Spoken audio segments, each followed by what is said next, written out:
शेट्टार के कांग्रेस में जाने से बदल गए सभी समीकरण। बीजेपी के लिए बहुत मुश्किल हो गई है कर्नाटक की राह। शेट्टार के नाम पर कांग्रेस में गुटबाजी भी हो गई खत्म।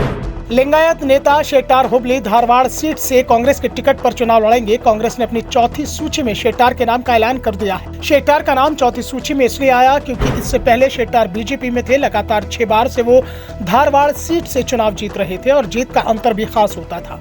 ऐसे में कांग्रेस के लिए धारवाड़ सीट चिंता का विषय बनी हुई थी, लेकिन जैसे ही शेट्टार के टिकट कटने की खबर आई वैसे ही कांग्रेस ने शेट्टार से संपर्क साध लिया।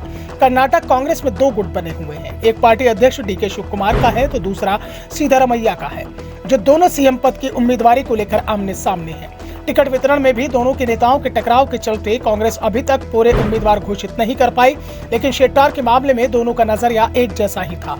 दोनों ने ही शेट्टार को बीजेपी से कांग्रेस में लाने के लिए पूरी ताकत लगा दी और जैसे ही शेट्टार ने बीजेपी छोड़ी तुरंत ही कांग्रेस ने उन्हें अपने पाले में कर लिया।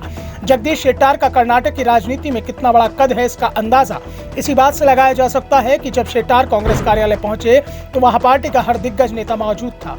पार्टी अध्यक्ष मल्लिकार्जुन खड़गे, कांग्रेस संगठन महासचिव के.सी. वेणुगोपाल, राज्य कांग्रेस प्रभारी रणदीप सिंह सुरजेवाला, पूर्व सीएम सिद्धरामैया, कांग्रेस के प्रदेश अध्यक्ष डीके शिवकुमार सहित राज्य का हर दिग्गज मौके पर था, जो बता रहा था कि शेट्टार कांग्रेस के लिए कितने खास है। दूसरी ओर शेट्टार का दावा है कि येदियुरप्पा को छोड़ दिया जाए तो उन्हें पार्टी में रखने के लिए किसी भी नेता ने कोई प्रयास नहीं किया। संकेत तो उन्होंने यहाँ तक दे दिए कि कुछ नेताओं ने तो उन्हें पार्टी से निकाल जाने के लिए मजबूर तक कर दिया। पार्टी छोड़ने के बावजूद अभी तक शेट्टार ने बीजेपी हाईकमान के खिलाफ मुंह नहीं खोला है। यहाँ तक कि अपने टिकट कटने के पीछे भी वो बीजेपी हाईकमान का हाथ नहीं मान रहे, सिर्फ पार्टी संगठन महासचिव बीएल संतोष पर आरोप लगा रहे हैं। शेट्टार दावा कर रहे हैं कि बीएल संतोष के चलते पार्टी के कई नेताओं को किनारे लगा दिया गया और इसमें उनका नाम कोई नया नहीं है, बल्कि 2 साल से उन्हें किनारे लगाने की कोशिशें चल रही थी। शेट्टार ने कहा कि मैंने पिछले 2 साल से भाजपा में अपमान सहा है, इसलिए कांग्रेस में शामिल होना जरूरी हो गया था। अगर भाजपा युवा लोगों की तलाश कर रही थी तो उन्होंने 72 साल से अधिक उम्र के लोगों को टिकट क्यों दिया? उनसे कोई 20 वहां है, कोई स्पष्टीकरण नहीं है। उन्होंने यहाँ तक कहा कि मुझे टिकट क्यों नहीं देना चाहते हैं। शेट्टार का इशारा वरुणा सीट से चुनाव लड़ रहे सोमन्ना की ओर है।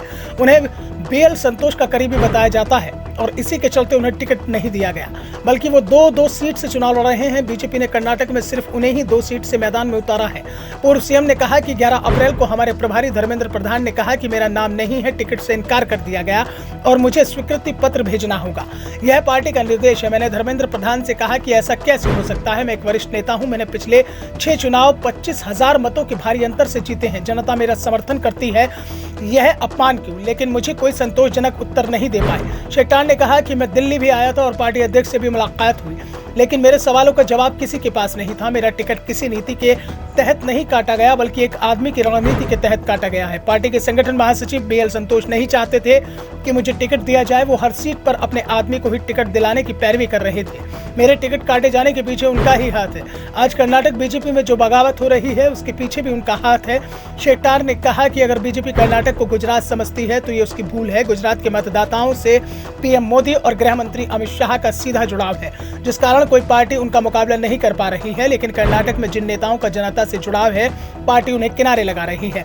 बीजेपी के सबसे बड़े नेता येदियुरप्पा भी किनारे लगा दिए गए, इसलिए यहाँ बीजेपी की हार तय है। Bureau report, the Navdarpan news.